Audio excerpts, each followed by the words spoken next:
Well, I brought you on because I wanted to talk about what's happened in the last week or so with Iran. You're a guy who's been warning about Iran, a nuclear Iran. We can't tolerate a nuclear Iran, so how do you stop a nuclear Iran? There have been sanctions. The administration has put pretty significant sanctions on. The Europeans have had sanctions against the Iranian oil industry. And we've seen in the last couple of weeks that the Iranian currency is falling. That there is inflation in Iran. The Iranian people have gone to the streets. So how effective are these sanctions at stopping the Iranian nuclear program? Well, for 5 years, we've been working to put pressure on the Iranian regime.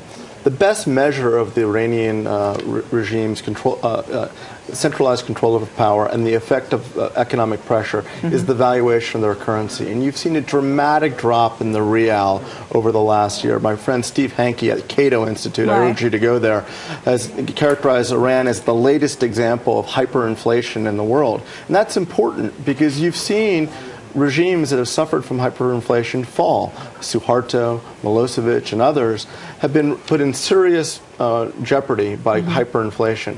Now, Iran is still pursuing a nuclear weapon. We can't suggest that economic pressure alone right now is stopping Iran from pursuing a nuclear weapon. But the window of options for Iran right now, with suffering from a hyperinflation environment, is narrowing. Either come to the table, perhaps forego their nuclear weapons program, or suffer a collapsing economy in a very restive population. Remember, the Persian Spring predated the Arab Spring in 2009, but for, unfortunately, Michael Jackson's death and knocking it off the international press, we might have had a regime change in Iran sooner. But whatever is behind door number 2, whatever comes after this regime, I think will be better for the United States, better for global security, and hopefully be willing to negotiate a peaceful exit from their nuclear program. Okay, I was in the Reagan administration, as you know, and one of the things that Reagan did was try to encourage those countries where the people were demonstrating against their leadership,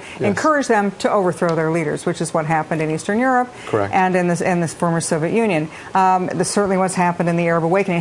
What steps can we, the United States, we the West, take to encourage the Iranian people, like you said, to go back and reopen the Persian Spring? Well, I think in 2009 was a missed opportunity. You know, I referenced, in a somewhat glib fashion that Michael Jackson knocked it off the international press. But if President Obama had taken a more outspoken approach in support of the Persian Spring at that time, you might have seen that regime fall. Remember, Iran's population is 42% minority. You have a restive middle class that's suffering under corrupt theocrats. This is a restive population. I think the best that we can do right now is impose an economic embargo on Iran, cut off, force companies and countries to choose between doing business with the United States and Iran, cut off the flight of currency traders trying to trade the rial for dollars in Afghanistan and Iraq, cut off their ability to trade rials for gold in Turkey, pressure that currency, keep that regime under pressure, and that very restive population, I think, might go into the streets. Wait, aren't we doing all these things already? We can do more. We've adopted some sanctions, and you're seeing the effect of sanctions, but what we call for at United Against Nuclear Iran is a full economic embargo. It's simple, KT. It's a one-sentence piece of legislation. You do business in Iran, you can't do business in the United States. You do business in Iran, you can't avail yourself of the U.S. capital markets. The purchasing power of the United States stacked against the purchasing power of Iran. Well, it's not even a contest. It's not even a contest. So why have we not done that? Well, I think that we haven't had the political will to do that, and I think it's very important to send a message. You know, for a long time we had a hard time. We debated with ourselves whether or not we should sanction the central bank of Iran. You know, if you're the controlling, ruling mullah, and you say a country that's not willing to take the hard steps of sanctioning a central bank, what makes you think that country will believe that you take military action to stop their nuclear weapon? We have to show that we're serious, and that's a full economic embargo. How much time do we have left? You know, there have been some recent reports that Iran is months away from obtaining the capacity to build a nuclear weapon. I think for many years you've heard that Iran is 3 to 4 years away. I don't think it's the case anymore. I think it's a year or less. When Iran takes the decision to actually build that weapon, I think it could go very fast. And I think that our friends in Israel might not even wait that long, and we might see military action by the Israelis in short order. You know, Bill Gertz was on just a few minutes ago and talked about the Iranian cyber attacks on the United States, and obviously we know that there have been cyber attacks on the Iranian nuclear program. Is there a likelihood that there's more of that stuff, you know, cyber warfare against Iran, and if so, does that push that time frame out? I don't think there's anything new there, KT. Some time ago, I wrote a piece that there's a hot war between the United States and the West and Iran. You see a cyber engagement taking place. You see terrorist attacks fomented by the Iranian regime all around the world. You've seen these accidents befalling Iranian nuclear scientists. So you're seeing a real engagement at the time. The attacks by the Iranians on our banking system, I think, was a direct result of it being revealed that the United States and Israel had participated in a program called Olympic Games, which was the Stuxnet virus, and also the sanctioning of Iran's banking sector. The Iranian hackers, who were not as effective, as I understand, as the Chinese hackers, targeted our banking system in direct retaliation for our actions against SWIFT and our actions against the Iranian central bank to cut off Iran from the global banking industry. All right, talk me through then what happens. Let's say that there is a Persian Spring, topple the Iranian government. Does a new democratic government miraculously show up in its place? You know, that's the $64,000 question. And if I knew that, we would all retire because we'd make a fortune predicting that. The reality is, KT, whatever is behind door number 2 in Iran is better than what we have now. Yeah, it doesn't get any worse. It doesn't get any worse, and we know that. Remember also, the nuclear program in Iran started under the Shah. The Iranian people, who are great people, pro-Western in many ways, they believe that they should have a right to nuclear energy. Now, whether or not they think they should have a right to a nuclear bomb is a subject of some debate.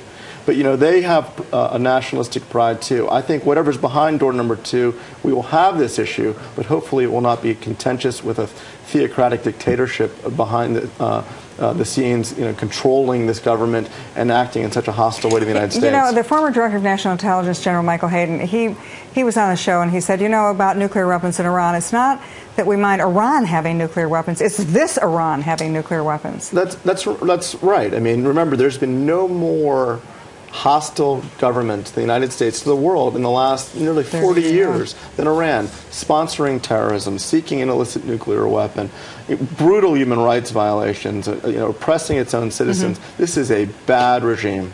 They shouldn't have nuclear weapons. They will only be worse if they do.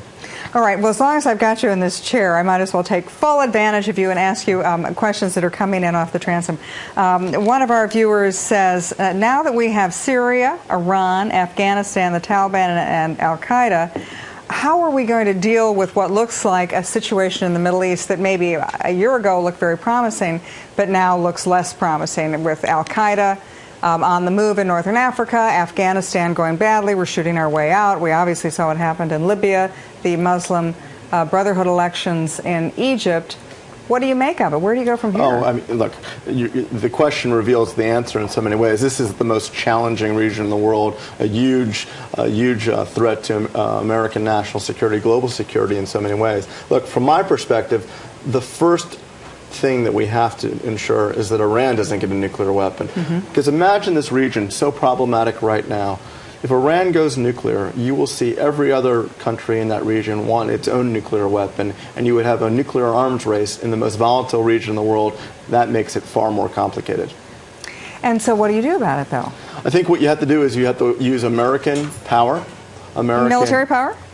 Power. Military power, economic power, all of the power that we have as the hegemon, the dominant power in the world, to pursue a policy that's pro-American rather than